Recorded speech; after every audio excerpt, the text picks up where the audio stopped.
देखिए 2024 जो है ऑलमोस्ट आ चुका है एंड हम सब लोग अपने अपने लिए किसी तरीके का प्लान बना ही रहे होंगे कि यार ये करना है, ये करना है, ये गोल्स अचीव करने हैं एंड ये हैबिट्स फॉलो करनी हैं। गोल्स एक्चुअली अचीव होते हैं अगर हम अपने आप एक हैबिट्स अपने लिए बिल्ड कर पाएँ। तो देयर आर सम हैबिट्स जो बहुत सारे कंसिस्टेंटली सक्सेसफुल लोग फॉलो करते हैं, जिसमें से कुछ चुन के मैंने चूज़ किया है कि यार ये वाली मैं पर्सनली फॉलो कर सकता हूँ। अब ये वीडियो में से हालांकि मैं ये ज़रूर शेयर कर रहा हूँ कि जो मैं फॉलो कर सकता हूँ, बट ये वीडियो में there is 100% value for you as well. या तो आपको आइडियाज़ आ सकते हैं या आप इन्हीं हैबिट्स को उठा सकते हैं अगर आपके लिए ये सेंस बनाती हैं तो with that being said, like button जरूर दबा दीजिए। चैनल पे सब्सक्राइब नहीं है, आपको ऐसे वीडियोस पसंद है तो सब्सक्राइब कर लीजिए। विद दैट चलते हैं पहली हैबिट की तरफ, जो है keep working on my self. And पिछले ना 2-3 साल में ऐसा हुआ है कि आप जब लाइफ की जो जो चीज़ें आती हैं उसमें बिजी हो जाते हैं, जैसी चीज़ें आ रही हैं कर रहे हैं, बहुत सारा टाइम जा रहा है and you forget that you need to work on yourself. And work on yourself 2 तरीके से होता है जो कि मैंने मिस किया है। One is of course health and fitness, but second is consistently अपना नॉलेज बढ़ाना। इसमें ना हम लोग क्या करते हैं, हम लोग बहुत बार थोड़े से ओवर एम्बिशियस होकर वो चीज़ें फोकस करने लगते हैं उन चीज़ों में हमारी नॉलेज बढ़ाने में जो शायद हमारे फील्ड से डायरेक्टली रिलेटेड नहीं है। कि यार ब्रॉड मेरे को ये भी बताना चाहिए, ये भी बताना चाहिए, but this year I want to go a step back. And जो चीज़ मैंने पर्सनली फॉर एग्जांपल मिस की है वो है मार्केटिंग में नया क्या चल रहा है। अब हालांकि मैं मार्केटिंग के फील्ड में हूँ तो आई लाइक यार मेरे को प्रैक्टिकल एक्सपीरियंस मिल रहा है, प्रैक्टिकली मैं चीज़ें ऑब्जर्व कर रहा हूँ, उन पर काम कर रहा हूँ, तो I might not need to study as much, but I am taking a step back. And marketing में मैं specially apart from the health and fitness side, that's something that I will be focusing on. So working on myself, but specifically अगर बात करें हम पढ़ाई की, knowledge की, वो वाले एंगल से। नंबर 2, आप पास्ट कुछ साल देख लें, उसमें जो है ओवरऑल रिमोट वर्क का कल्चर काफ़ी ज़्यादा बढ़ गया है। एंड आप भी रिमोट वर्क पसंद करते हैं, मैं बहुत ही ज़्यादा रिमोट वर्क पसंद आदमी हूँ। इनफैक्ट ये पैंडेमिक वगैरह से पहले 2020 में आया ये, उसके पहले के जो है 3.5-4 साल मैं रिमोट वर्क ही करता आ रहा हूँ। तो मेरा पूरा करियर ऑलमोस्ट रिमोट वर्क पे ही डिपेंडेंट रहा है।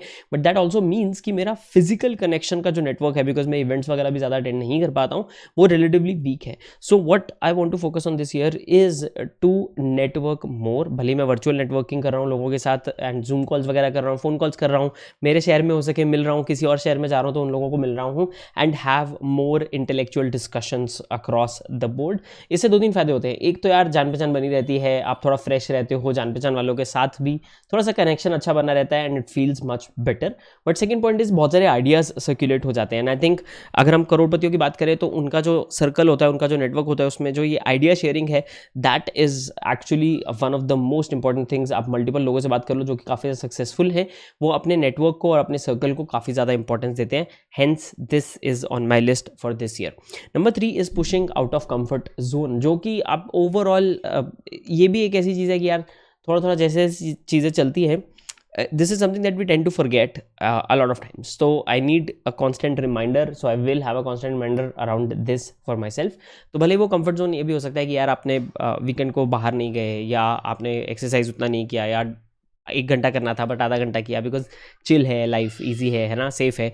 तो वो वाला angle I want to avoid. And consistently आप अगर अक्रॉस द बोर्ड देखें, भले ही वो बिलियनर्स हो, मिलियनर्स हो, या जनरली रिलेटिवली सक्सेसफुल लोग हों, आपके जो भी आप करियर लाइन में, उसमें एक consistent push out of the comfort zone required होता है। भले वो पढ़ाई वाले एंगल में हो, भले वो खेलने वाले एंगल में हो, भले वो फैमिली वाले एंगल में हो, या फिटनेस वाले एंगल में हो। So little bit of a push out of the comfort zone is always extremely helpful. There are things that we end up learning quite a lot, right? So that's going to be a big one. And with that guys, आगे बढ़ते हैं, but उसके पहले like button आप जरूर दबा दें, यहाँ पे बहुत ज़्यादा ज़रूरी है। नंबर 4 इज़ डिसीजन मेकिंग के फंडामेंटल्स। अब डिसीजन मेकिंग के फंडामेंटल्स में बहुत आसान है।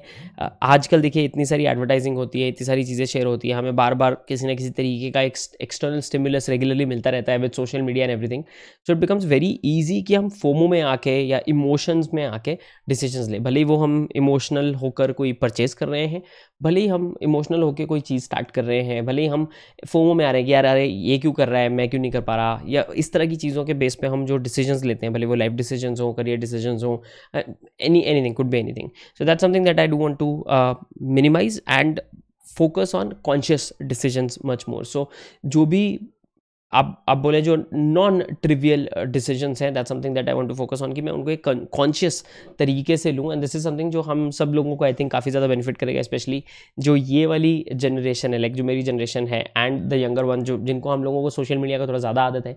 तो बहुत बार हम क्विक इंस्टेंट ग्रेटिफिकेशन ढूंढते हैं, या फिर इंस्टेंटली हमारी चीज़ों को जो भी हमको दिमाग में आया उस पर एक कूद कर पढ़ने की कोशिश करते हैं, and that something that I do want to avoid in 2024। तो थोड़ा सा स्लो डाउन होने की कोशिश करूँगा यहाँ पे थ्रू आउट 2024, बिकॉज स्पेशली जब मैं Web3 की इंडस्ट्री में रहा हूँ तो वहाँ पे ना चीज़ें काफ़ी तेज़ मूव करती हैं, एंड अगर Web3 में नहीं रहा हूँ तो जितना टाइम Web3 में नहीं रहा हूँ उतना टाइम मैं टेक साइड पर रहा हूँ। अब अगर टेक की बात कर लो या Web3 की बात कर लो, रिलेटिवली फास्ट मूविंग फील्ड्स हैं, and that means a lot, you don't get a lot of time to slow down, so hence this whole thing. And one big one जो कि बिल गेट्स का बहुत ज़्यादा popular है वो है think week, and that something that I think partly ये tie करता है मेरे पहले वाले हैबिट से, which is keep working on myself, is to take days where I am disconnected from everything. I'm disconnected from my phone, disconnected from the internet, disconnected from you guys, disconnected from my Instagram, disconnected from everything else. सिर्फ मेरे पास एक किताब है, मेरे एक notebook है, diary है and pen है, that's all. And may be किताब भी शायद ना हो, तो एक पूरा दिन एटलीस्ट, एक हफ्ता तो करना बहुत ज़्यादा मुश्किल है, वो बिलियनर लोगों के लिए बहुत आसान होता है, बट हम लोगों, एंड बहुत आसान इज़ रिलेटिव टर्म, ठीक है, but generally they have the leeway and the capacity to actually turn off everything for a week, most of us don't. तो एटलीस्ट मेरा एम ऐसा रहेगा कि यार एक दिन मैं निकालूँ कंसिस्टेंटली महीने में। So throughout 2024 I want to have at least 12 deep thinking या थिंक डेज जहाँ पे I am disconnected from everything, at least 12 of those. अगर मैं 12 से ज़्यादा कर पाता हूँ तो बहुत बड़ी पार्टी होगी, बट गोल रहेगा 12 करने का। आई थिंक 12 भी थोड़ा सा एम्बिशियस होने का चांस है for something like this, specially अगर आपका करियर ही ऑनलाइन बिल्ड हो रहा है तो थोड़ा सा डिफिकल्ट हो जाता है, but this is something that I do want to try and push for, I do want to build on. So this is the list of the habits that I am picking up for 2024। अगर इसमें से आपके लिए कोई sense बनाती है तो ज़रूर उठाएं, एंड आप कौन सी हैबिट्स उठाने वाले हैं 2024 के लिए मुझे नीचे कमेंट्स में बताना मत भूलिएगा। That's all for today's video, I will see you guys next time, bye and take care.